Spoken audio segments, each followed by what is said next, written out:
Give it up for Ryan O'Neill.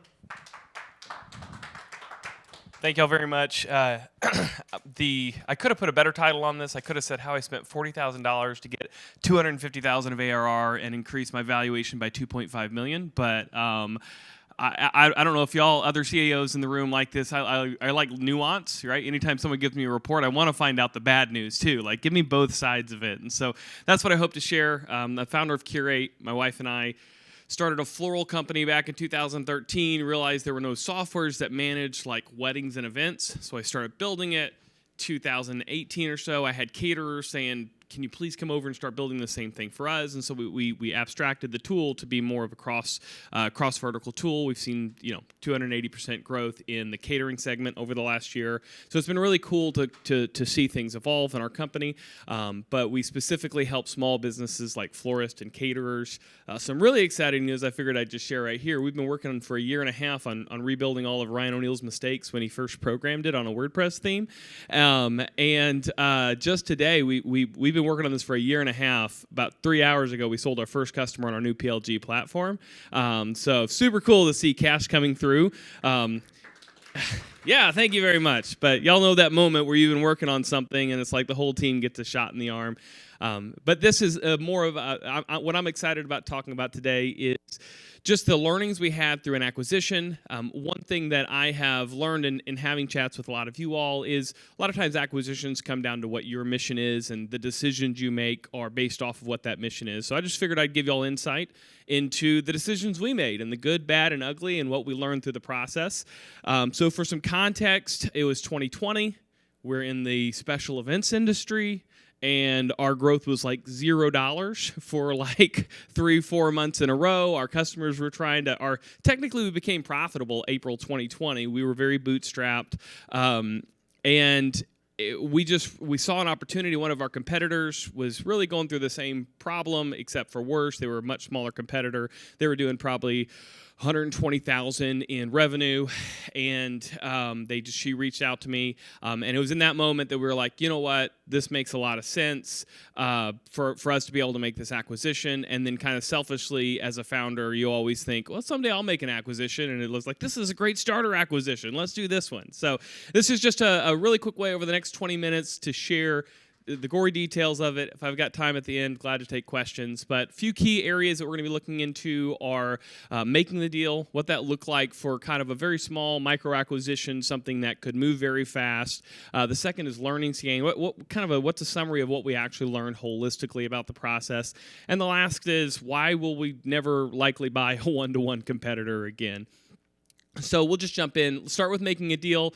How do you run an acquisition, a micro acquisition? Well, very first, you move fast, right? As soon as she got an email, like it was minutes later, and life was happening around me. My daughter was scheduled to be born like in a week and a half. My dad, I wouldn't call it scheduled, but he was on his deathbed. And so like that was, in the middle of that, a lot of emotions happening. And then I get this email from this person, in spite of like having to ask tough questions about our company and whether we have to do layoffs, things like that.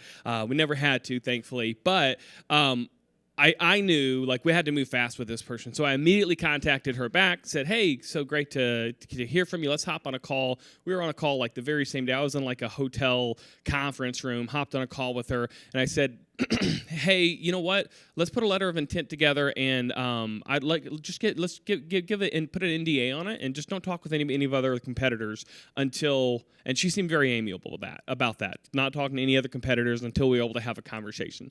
So we put together a letter of intent, put exclusivity on it, and said, let's just talk together. That this would make a lot of sense for us to be able to move fast. We just pick a number as well. Like if you're going to have to, start somewhere with the acquisition, especially small acquisitions, you're probably more advanced than this person is about theirs. If you're trying to acquire someone larger than you, it's probably going to get a little more advanced. But just pick a number. We ended up at 40,000. We actually gave them an option. We said, well, 60,000, and we'll do 20,000 up front, and then 40,000 if we have XYZ customers who stay on, or you could just do 40,000. And she's just like, I just want 40,000. So we're like, okay, let's do it. We didn't know, but she had an investor, kind of a small local investor that she had to pay some money back to anyway. So, and then we just created a sheet with the Q&A and with all the questions, all the sort of the deal room questions you normally get, but then we just kept on going down with the further questions and like, all right, what about this? Like, where's this login for this particular thing? And then she would answer it. And she was very motivated. She was very efficient. For her, that leads to the next point is find out what they want. And in her case, she just wanted out. She had been doing this for 7-8 years. When I actually had the idea of the software, I was looking for other softwares that did, and they were the one other software that actually did what I was thinking of, except for there was no way for me to log in or try it out. And I was like, well, I'm not going to do that if they're going to be a competitor, because I knew I was going to create a company. So we acquired them, and so we found out what she wanted. In her case, she just wanted out. She had lived this phase of her life, and she was ready to be able to move on to the next thing. She wasn't wanting a big payday. She couldn't really make a big payday off of it. They were in the red. They were making $120,000, which is about a tenth of our size at the time. They were in the red, and so she just wanted to be able to get out of the situation. So that's the most important step to moving fast, is just figuring out what they want and cutting through all the other garbage that you could, go in and out that you could care about, but maybe they don't care about. And then I just say all the stuff. I just reframed everything I wanted right back to her and said, well, here's what I'm hearing. And I started putting stuff that I wanted into the here's what I'm hearing, but then I made sure I was putting what she wanted, all the stuff she doesn't care about, but then I made sure I emphasized the stuff she did care about, and when I got done with the list, she's like, yeah, that sounds right. Well, great, let's write it up, and we'll put it together. So if they want something complicated, just reframe it back to them to get to that end goal. Is anybody fans of the job to be done framework in here? Got like 4 or 5. I love that. If you've never searched job to be done, my life was changed after the job to be done framework. Clayton Christensen, Harvard professor, insanely awesome. So find out what job is this customer, in effect, trying to get done, and then always point back to that reason, right? If they're like, oh, I'm not sure I can do this and that, just always point back to it. She was very motivated. Our legal said, yeah, we've never seen anybody close like in 3 weeks before. It just takes a long time on this.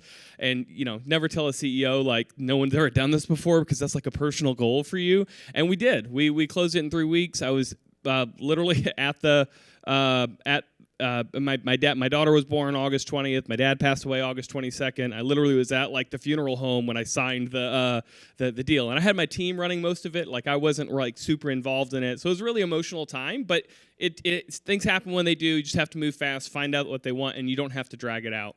And the other thing for us, at least at this small of a deal, like make it clean. Don't put in these crazy equity buyouts and all this stuff. Just make it super clean if you want to move fast. Strictly asset sell, simple LOI. We have a really simple LOI that we use that's downloadable with all the resources that come with the conference here. So if y'all want access to that, just to see the actual terms that we put together, feel free to get that in the packet wherever they have it to download. Some learnings that we gained in the process. Number 1, keep customers first. Number 2, be hands-off. Number 3, micro-acquisitions really can work. So number 1 and number 2 sound like they conflict. How do you keep customer first but then be more hands-off? Like this is kind of an odd correlation, but I'll jump in. Number 1, keep customers first. Our biggest learning of the acquisition, the entire thing, was to make a timeline of what the customer's experience is going to look like. Hey, on September the 15th, we announced that we're doing this acquisition. On October the 30th, you're going to get a new contract sent to you, right? Like that with the details on it. On December the 15th, you're going to get an email, and we're going to migrate you on this date, right? Just make that super clear and keep that priority in your company, cross-functionally in your company, so that whenever you come back and you're building technical specs, maybe don't communicate these timelines to the customer until internally you've got alignment, because you're going to come back and be like, oh, it's going to take us too much time to run this migration. In our case, we were shutting down the platform. It was an old platform. It didn't work very well. We had the time because no customers were buying, right, from us. It's not like we could, use it in other areas. So for us, we came back, we made adjustments to that timeline, but we kept that first, right? Keep that customer viewpoint first. Build all other pieces around that, and then build a customer committee is the other thing that was really helpful. We took 5-10 customers, got them in a committee. We ran all of our narrative by them. And even in our relaunch to product-led growth that I talked about earlier, even in that relaunch, we're still going to be doing that same muscle of building that customer committee just to take all the narrative by them and get through. I was talking to a few of you before this started. The whole reason for me to do that was to figure out why are you here, so I can make sure that the narrative that I'm communicating to y'all matches with that. So that's really important. Be more hands-off. This is where it gets weird, right? Because what we found on one of our biggest mistakes was how hands-on we are and how good of experience we were trying to give to customers, and yet it ended up being a worse experience than it could have because of confusion, and you have multiple team members who are communicating multiple things. Just tell people a simple, clear price and leave them alone. Right? We tried to say, hey, we're going to acquire you. We acquired BloomTrack. We're going to honor your current price until the end of this particular time period. Most of them are annual contracts. Then we're going to give you 30% off of the package that you will have a year later, and then a year later you're going to be at this new price. And I get it. Like, it really was. I mean, it's COVID. These people are worried about money. But at the very same time, that made it super complicated when you get into prorations, when you get into plan changes, when you get into people adding stuff to it. Just tell them a price and say, hey, this is what you're going to move to. Here's the date it's going to be at. So that was a big learning we had.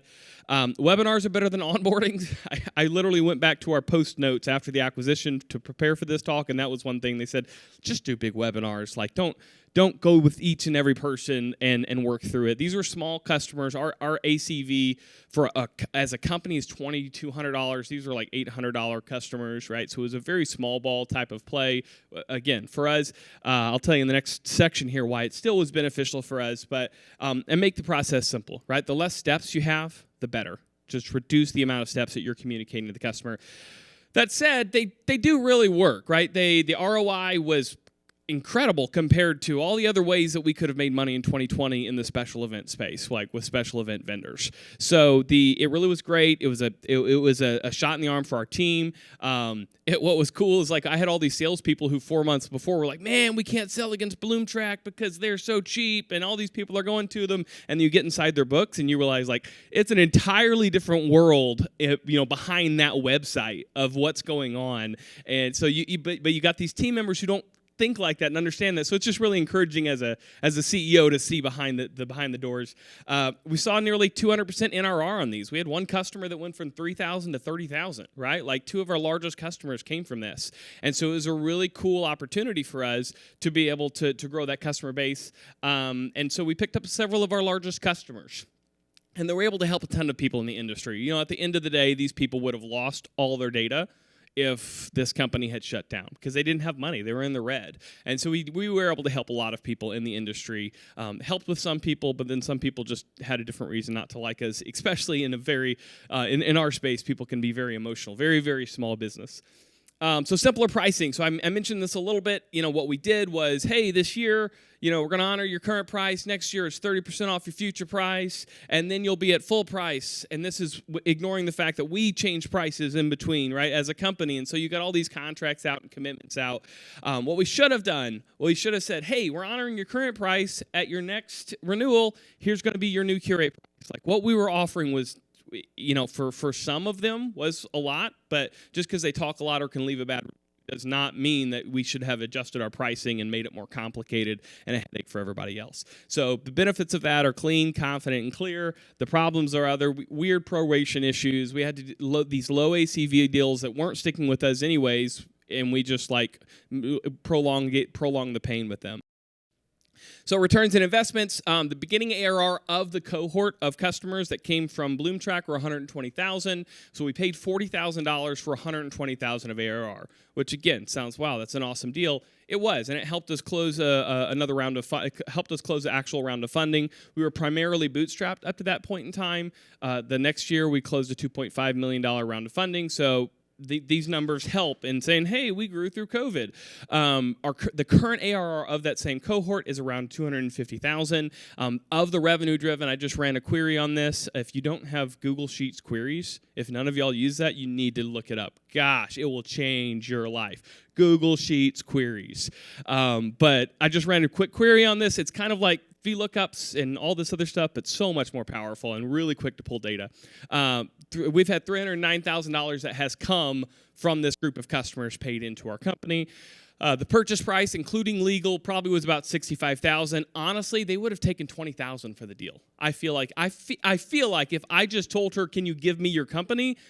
she would have considered it. Okay, like. Now looking back, because she wasn't getting into the money, it was an investor who was getting most of that money anyways, right? Like, so now looking back, but we paid $65,000 for it. Estimated other expenses. I've just ran some quick metrics like developers and customer success time and all this stuff we had to put into it. It's probably $200,000. So maybe $265,000 as an estimate that we spent, and we've driven $309,000, depending on your opinion on net present value, right? Was it worth it? Yes. Would we do it again? No, right? Like not in this particular situation. So a few things for a one-to-one competitor that really make it not something super attractive. Number one, hindsight is 2020, and 2020 is in hindsight, right? Like for us as a company, we're never going to be in that same scenario again where we're like looking for the growth, looking for opportunities, and never in need of a quick win like we did. And the second is getting rid of your third place competitor. They were like our third place competitor in this, and specifically in the floral space, opens the door for others in the market. And so all of a sudden we've seen 3 or 4 other little companies pop up. I don't have time to get into it, but one who was a co-founder of the company we acquired, but we're dealing with that through legal. And so all of that stuff, it just happens, right? You open this door for more people in the market to pop up. And then starter acquisitions are great, but you don't need to. Right, like you've already had your starter acquisition. Let's not just let's keep focusing. The other reason is distracting. We had to redirect all of our efforts to this, right? Like learning how their platform was built. I mentioned this probably on the next slide. They didn't have anybody that came with it, right? It was literally just her, and she had a couple like part-time kind of people that really didn't come with it, and she was already gone. I mean, she was there. She was great through the process, but like. She wasn't going above and beyond to sort of make everything work once the papers were signed. So just got to keep that in mind. Your team is the one who's putting on that effort with the micro acquisition. And the next is we weren't able to focus on company goals during this time, right? It was during this time where we kind of conceptualized the idea of in our market, we had to move product-led growth because we had such small ACVs, really great close rates. We closed like 60% of the florists we talked to and like 40% of the caterers we talked to. But the problem is getting people to talk to you, right? Like they're busy. They've got a lot of stuff going on. So it was during this time, we need to move to product-led growth. Well, we couldn't jump into that. We were going through this acquisition process. And then it's hard to change the mind space of hundreds of customers, right? Like of how they're working at the same trying to move them over, especially with our business model, which was not very product-led growth. And it's hard to get alignment with your team around the details. A lot of the pieces that are going on in the process of an acquisition, especially if you don't have a muscle built. My board member was a CMO at a company who was kind of like, staggering for a little while in their spot. And he became the CEO and immediately did this like brilliant like 3 acquisition and like these reverse acquisition moves. Just brilliant guy at doing it. He's built this incredible muscle on it. If you want that to be your muscle, right? Like, but that was not our muscle. And so that's a piece on there. And then it's just easier just to be the better software, right? It's the last. It's just easier just to build better and build faster, especially when you're in a space that you're going one-to-one with a competitor. If we were to do another acquisition, it would need to have these parts. Number one, we said come with the team. We aren't just buying a product, right? Like we now have to make sure it comes with the team. Be a very product-driven company. So not just a revenue acquisition. It's not just like a revenue opportunity. Be a complementary product. Be something that adds value as opposed to something that we're trying to run our current product with. Automatable. We've got to be able to have an easy way to automate the integration as opposed to doing a lot of manual work, and then more than just a share. So those are some pieces for us. It's glad to I think I have 2 minutes, so I'm glad to take a question or two about any other mistakes we made.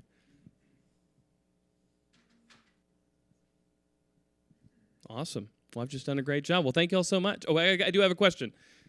Do you think all those customers with the targeted would have come to you if they just bankrupt? That's a great question. I think probably more than likely my competitor would have bought them and they would not have been able to do the migration very well at all. So I think some of those customers would have come to us because of how badly somebody with a 6-person, we had like a 25-person team, somebody with a 6-person team would not have been able to do it, and I know they would have bought them. I totally know they would have bought them. So yes, but probably more because of that. And I feel like they probably would have come through one way or the other, a portion of them. But I don't know about the biggest 2, which are kind of our big, we have one that's at 30,000, one that's like 25,000. I don't know if they would have come through. I'll come here and back over. Yeah. Yeah. You go ahead real quick. I'm not sure if I missed this, but did you migrate them onto your existing product? Yes, I'm sorry. I said that in 2 seconds. And as a CEO, that means everyone in the room knows it. So, yes, we migrated them. We moved them from their platform onto ours, and we deprecated their platform in 4 months.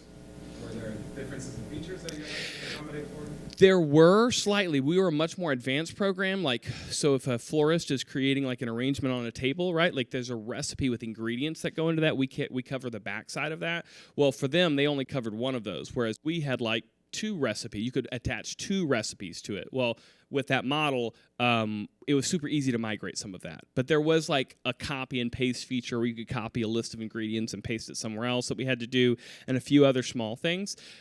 Say again? I actually did. We didn't think. I was like, why? It doesn't even make sense until I used it in our product, and I was like, oh, this is really cool. Like, this is really graceful. So we did build that. One of the problems as well is our largest customers had these custom-built Franken reports, right, in this other platform, and they were wanting us to reproduce those, and you just can't. So I'll be open for questions after as well if anyone wants to stop by. Thanks so much. Yeah.